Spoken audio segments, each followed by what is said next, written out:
Welcome back, friends. It's time for a new book, Fourth Grade Rats by Jerry Spinelli. And if you remember the story that we read about Mongoose and Weasel, I think you're going to see some similarities between two friends who have known each other since forever and come to this point in their lives when they start to diverge, go in two different directions, and we have to wonder, can their friendship survive? So let's take a look.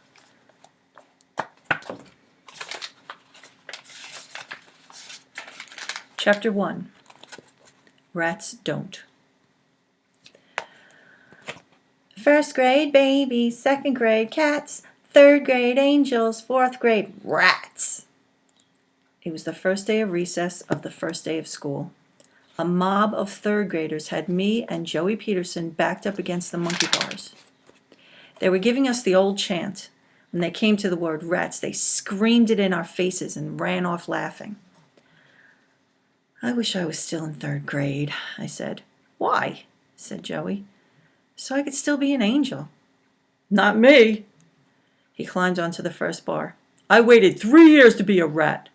He climbed to the next bar. And now I am a rat. He climbed to the top bar. He shouted over the schoolyard. And proud of it. I started to climb. My sneakers slipped on a bar and I went down instead of up. The first thing I landed on was my hand. My thumb got bent back, way back. Pain. I howled as loud as I could. It still hurt. I kicked the ground, the monkey bars, the nearest tree. My thumb still hurt, and now so did my foot. The only thing left to do. I cried. Joey's voice came down from the high monkey bar. Rats don't cry. The bell rang to end recess. I jogged, sniffling, to the door. When I got there, Judy Billings was behind me. Like a miracle, the pain in my thumb disappeared. For me, there was no such thing as pain when Judy Billings was around. I loved her. I was sure that any day she would start to love me back. In the meantime, she mostly ignored me. But I kept trying. Judy was in the other fourth grade class, so I didn't see too much of her. When I did, I figured I had to make the most of it. That's why I held the door open for her. She went through. As usual, she ignored me. I didn't care. For 1 second, she was inches away. Heaven was a trainload of those seconds. A little while later, during silent reading, a spider crawled onto Becky Hibble's book. Becky screamed and flipped her book in the air. The book landed on the floor. The spider landed in my lap. Next thing I know, I'm on my desktop, tap dancing and yelling, "Get him off me! Get him off me!" On the way to lunch, Joey's whisper came again. Rats don't get scared of spiders. We sat together in the lunchroom, just like last year. And we both brought our lunches from home, just like last year. We sat at our usual table. I opened my lunchbox. I was checking out my stuff when I heard Joey snickering. I looked up. He was wagging his head. His face was smirky. I looked around the lunchroom. What's funny? That, he said. He was pointing at my lunchbox. What's wrong with it? I said. Ain't that the same one you had last year? Yeah, so what? He snickered again. Look at it. I looked at it. So? What do you see? I see a lunchbox. What do you see? A Martian? He flipped the cover down. Look at it. What's on it? All over it. I looked again. Elephants?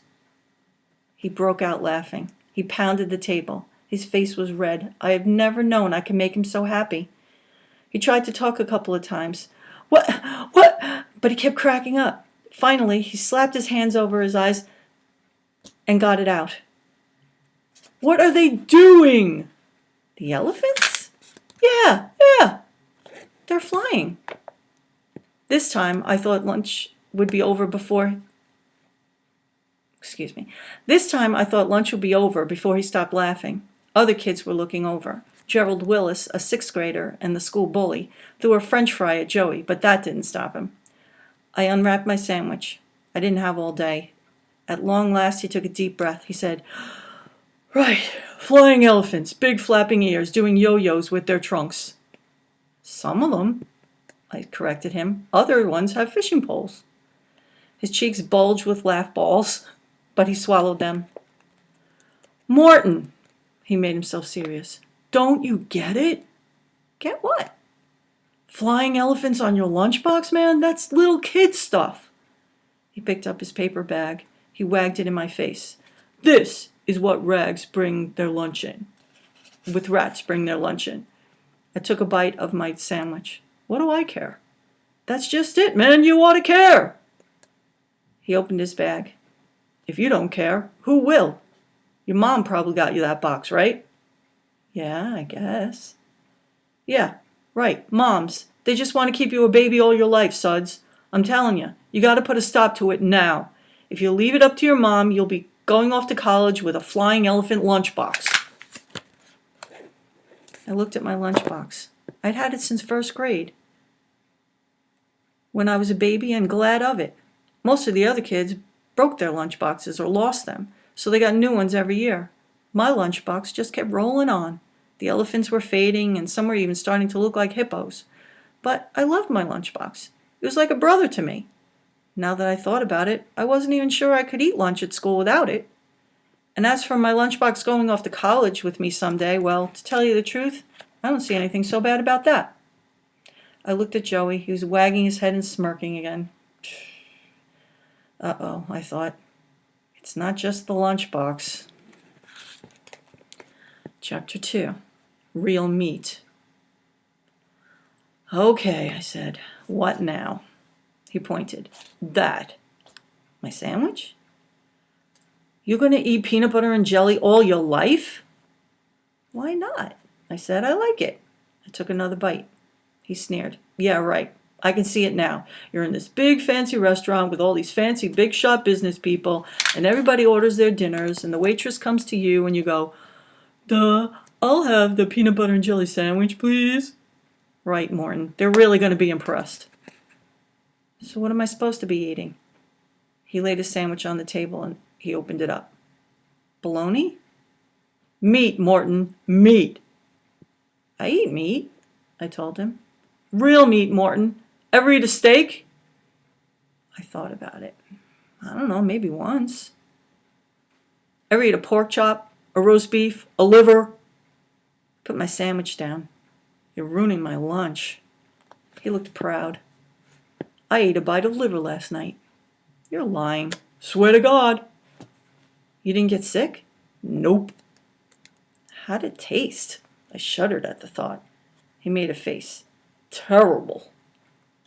"Terrible? So why'd you eat it? You're stupider than I thought."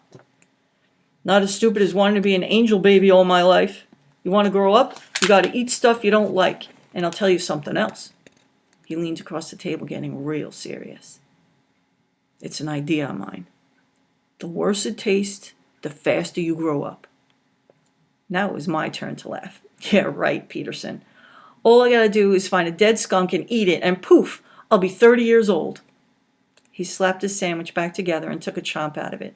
"Forget it, man. You want to be a baby? Go be a baby." And he went on chomping. I didn't feel like having a fight. I said, "Okay, maybe I'll ask my mom to make me a bologna sandwich one of these days." "I don't care." He shrugged. "Say," I said, "where does bologna come from anyway?" I was trying to picture herds of bolognas roaming around on ranches. I never got an answer. The bell rang. We packed up our lunches. We didn't even get to eat most of them. As we headed out, I wondered if anybody was looking at my lunchbox. At the door, we bumped into Mrs. Sims. She was my third grade teacher. I really liked her. She never exactly said so, but I think I was her favorite student. I hadn't seen her since school ended back in June. "Suds Morton!" she went. "How's my big fourth grader?" She held out her arms. One thing about Mrs. Sims, she gets physical. If she decides she wants to hug you, there's not much you can do about it. So I just walked into those arms and let them wrap around me. "How are they treating you up there?" she said. "Well, the teacher's okay," I said. She backed off. She looked at me. "You mean something's not okay?" I felt squirmy. Well, it's not as much fun being a rat. At first she didn't understand. Then she got a big smile. Oh, now don't be so glum. Before you know it, fourth grade will be over and you'll be, what's fifth grade? Monkeys, I told her. Of course, monkeys. You'll be a monkey. She hugged me again. She whispered, and don't forget, you'll always be an angel to me. She laughed and sent me on my way. In the hallway, I felt a hand on top of my head. Was Mrs. Sims following me? I turned. It was Gerald Willis, who was born a rat. His lips were puckered. They were making kissy noises at me. Oh, little Sudsy, my little teacher's pet, where's my apple? Did you bring me an apple today? Before I could do anything, he swiped at my lunchbox. The cover sprang open and everything fell to the floor. My half-eaten peanut butter and jelly sandwich, my pack of pretzels, my cupcake, and my apple. I scrambled after the stuff on my hands and knees. Kids' feet were everywhere. Somebody crunched my pretzels. As I reached down for the apple, a big dirty sneaker kicked it down the hallway. Above me, Gerald Willis was howling. I was the last one back to the room. I stashed my lunchbox and sat down. A note was waiting for me from Joey. It said, "Swings after school." I looked over at him. I nodded. Just a little picture here. Let me get the light. There we go. Chapter 3, Number 1. Our schoolyard has 2 tire swings. The tires hang on ropes from a bar. You just plunk your rear end on a tire and swing, or just sit if you want. The tires hang almost to the ground. That's so the littlest kids in school can climb onto them. And that's the situation me and Joey walked into after school. We were going to powwow at the tire swings, but 2 little kids were already there. They looked like first graders. "I guess we'll have to find another place," I said to Joey. "Guess they'll have to find another place," Joey said. He lifted one of the first graders out of his tire, plunked him on the ground, and sat in the tire himself. The first grader's face got red. His ears got red. "You rat!" he yelled. Joey nodded and smirked. "You got that right, kid." All eyes swung to me. Would I do the same as Joey? The kid on the other swing looked feistier than her pal. From the look in her eyes, you might have thought she was a 10-foot cat and I was a mouse.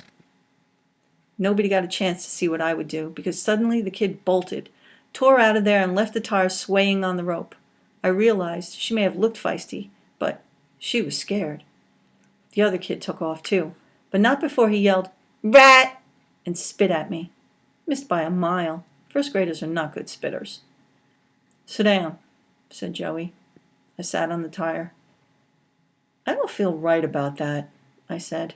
"About what?" "About kicking those little kids out." I kept seeing the girl's eyes as she ran.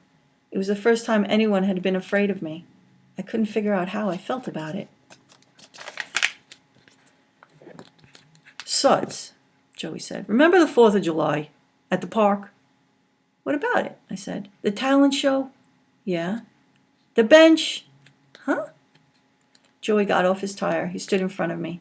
"The bench we were sitting on to watch the talent show. That we didn't sit on for very long?" "Oh, yeah." It's coming back to me. "Some kids kicked us off of it." "4th graders," he said. "They dumped us off. They lifted one end of the bench real high so you and me slid off onto the ground." I laughed, picturing Joey and me zooming down the bench like it was a sliding board. "Oh, man, I forgot about that." "I didn't," said Joey. He wasn't laughing.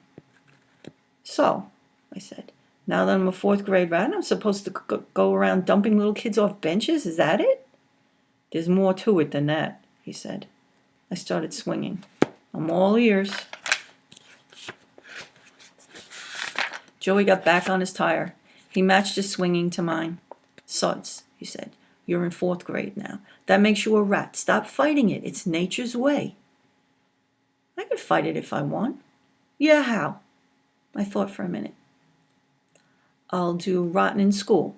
So I'll do so rotten they'll have to flunk me back to 3rd grade." "Forget it, dude. You can't go backwards. Time marches on." "I like being an angel." Joey stopped his swing. He reached over and stopped mine. "Suds, You ant brain. Angels finish last. What did you ever get out of it, huh? Did anybody ever say, "Oh, thank you, Studs. You're so nice. You're such an angel." Huh? Anybody ever say that? Not exactly, I had to admit. Your mother ever say, "Oh, Sud, you're such an angel. You don't have to clean your room anymore"? Guess not. Are you allowed to stay up late? No. Are you allowed to go anywhere you want by yourself? No. Are you allowed to say no to your mom? Of course not. He poked my tire. See, that's what I'm talking about. I'm glad you know what you're talking about, I said, because I sure don't. I'm talking about growing up, he said. I'm talking about not being an angel baby anymore. I'm talking about taking care of number one for a change. I felt stupid, but I had to ask, who's number one? He pointed. You, dude. You're number one for you. I'm number one for me. Number one. That sounded good. Maybe there was something to this rat business after all. But what about crying? I said. Why can't I cry or be scared of spiders? He got off his tire. He faced me. He was dead serious. Because real men don't cry. What's real men got to do with it? Before you said it's rats that don't cry. That's right, he said. That's the whole point. Being a rat is the next step up to being a man. You want to be a man or don't you? Sure, I said. I guess so. Well, you can't be a man without being a rat first. He poked me in the chest. That's what fourth grade is all about. Except for us, the schoolyard was empty. Parents were calling their kids in to dinner. He headed home. As I walked up the driveway to my house, Joey said, "See ya, rat." "See ya," I said. Before I reached the door, he rushed back. He grabbed my arm. "Don't forget," he whispered. "Say no to your mom." Chapter 4. Zipper Nose and Bubba. I know, weird. I'm not good at hiding my feelings. My mother says I would never make a good poker player, whatever that means. "Bad first day?" she said as soon as she spotted me. I slumped on the sofa. "Worst first day ever," she whistled. "That is bad. What happened?" "I don't know. Lots. It's hard to explain." She sat down beside me. She patted my knee. "Give it a try." I took a deep breath. Well, it's all about being in fourth grade now, you know, a rat. Third grade was angels, fourth grade rats. So I'm not an angel anymore. She snapped her fingers. "Well, golly gee, you could have fooled me." "You're not funny, Mom." "Well, that's your opinion. I happen to think I'm quite funny." I glared at her. "Yeah. Well, you wouldn't think it was so funny if you were in fourth grade and everybody was giving you a hard time. Life isn't as simple as it was in the old days, you know. I got problems." Her grin disappeared. Her eyes changed. She stroked my hair. "Yeah, I guess you do. Tell you what." She squeezed my leg. "I think it's time for a bath." "Yeah," I said. "I think so too." I dragged myself upstairs. Page break. When I was a baby, I had upset stomachs a lot. It made me pretty cranky. You were not a ton of fun to be with, my mother says. But she discovered something that helped. A bath. The warm water would have a good effect on me. I would stop crying. I would calm down. Sometimes she would pour in bubble bath. Pretty soon I'd be laughing and splashing. Suds were flying. See where the name comes from now. My mother says each time a bubble burst on my face, it made a freckle. She says Suds gave me my curly hair, too. One thing's for sure. Suds gave me my name. I stopped having upset stomachs by the time I was 2, but I never stopped liking a warm bath. It doesn't matter what time of day or night it is. If I'm sad or ticked off or wounded or wound up about something, I usually feel better if I head for the water. Well, that's what she meant when she told me to take a bath. 5 minutes later, there I was in the tub with my tugboat and my dinosaur. I guess even I had to admit I was getting a little too old for toys in the bathtub, but I still like them. They've been with me as long as I can remember. What was I supposed to do? All of a sudden hate them? Throw them away? I started thinking about my life, the important things in it. My Disney World t-shirt, my bike, my Klondike bars, my Matchbox car collection, Heavenly Hash ice cream, sliding board, Spider-Man, Winky, my one-eyed teddy bear, my oldest friend in the world. I tried to picture life without them. I couldn't. I always thought when I grew up, stuff like bikes and bubblegum just sort of disappeared from your life. You didn't want them anymore. They got replaced by cars and coffee and all. I never thought you actually had to give them up, whether you were ready to or not. I thought growing up was just something that happened. You just sort of went along for the ride. But if Joey was right, growing up didn't just happen to you. You had to work at it. And that, according to Joey, meant being a rat. For the first time in my life, I wanted time to slow down. I didn't care if I never had another birthday, as long as I could keep my one-eyed teddy bear. My brain was sore from all this thinking. I ran the faucet some more. I let myself sink into the water. The lower I sank, the better I felt. It was like I could feel time slowing down, feel it stopping, going backwards, back to third grade angels, second grade cats, first grade babies, little yellow tugboats bobbing in the water, bobbing, bobbing. My mother's voice. Sudsy, dinner time!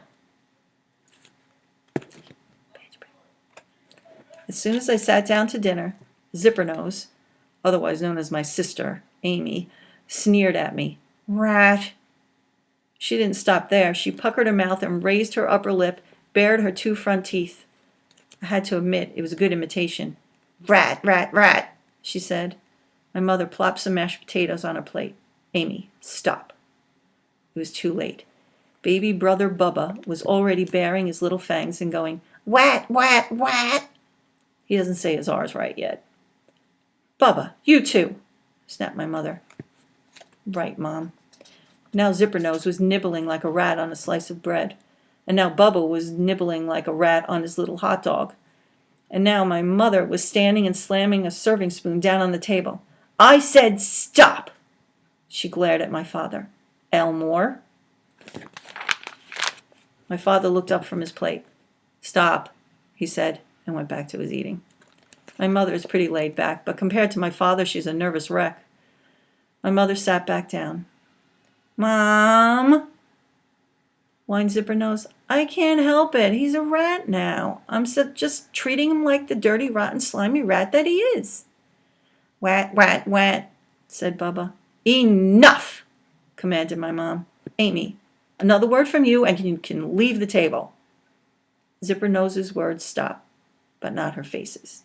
She kept baring her front teeth and nibbling on her food. All right, said Mom. Upstairs. Zippernose screeched. Mom, I didn't say anything. You're making faces. You said not another word. You did not say another face. I'm saying it now. Your dinner is over. Leave the table. Upstairs. To your room. Close the door. Good night. Zippernose stomped off. Before she ran upstairs, she yelled back, Rodent! Bubba echoed, Wodent, wodent, wodent. Then he started laughing.